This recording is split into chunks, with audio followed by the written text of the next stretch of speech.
Several key members of Guelph's Accessibility Advisory Committee resigned from their positions during a recent meeting.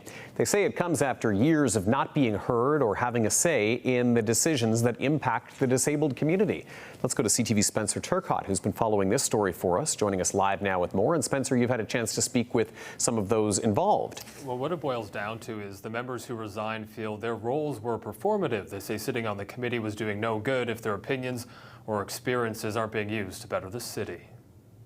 I'm stepping down from this committee, effective immediately, and will not be seeking reappointment. Tensions between Guelph's Accessibility Advisory Committee and City Council reached a boiling point during a meeting last week. Accessibility is an afterthought at best and a nuisance at worst to this city. AAC Chair Lorelei Root resigned after years of holding that position.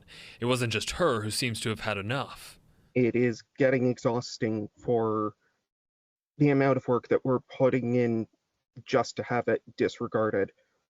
So I will be resigning in protest as well. I also resign effective immediately in protest. I also will not be running again for the AAC. Several members of the Accessibility Advisory Committee resigned, with no remaining members willing to step into the newly vacant chair and vice chair positions.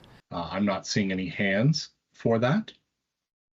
So I would think the meeting is now adjourned. It comes after several points of contention were never resolved over the course of months and years. One of them being that AAC members feel they didn't have a say in who gets to be on the committee. Denying a voice to a group of marginalized people who do just an inordinate amount of work for the city for absolutely free is not a good look. And for me, that was the final straw. I asked to have a voice in my own representation, and I was denied. Another sticking point, the AAC not being consulted on the public space use bylaw. We were explicitly promised that that would happen before the item went to council, but we didn't get that engagement. We were told you don't even get to sit outside the door. You can sit outside in the parking lot. The AAC resignations come as the city says it is recruiting for vacancies on all of the recently redesigned advisory committees of council, which saw several of those committees cut or merged. The provincially mandated AAC wasn't eliminated or consolidated. Still,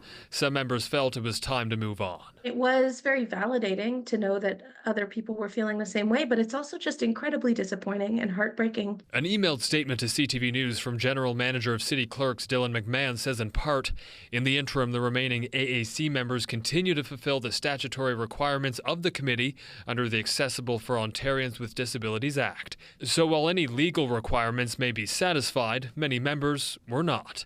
Lorelei says Guelph's disabled community will now have to band together to ensure their voices are heard through other avenues.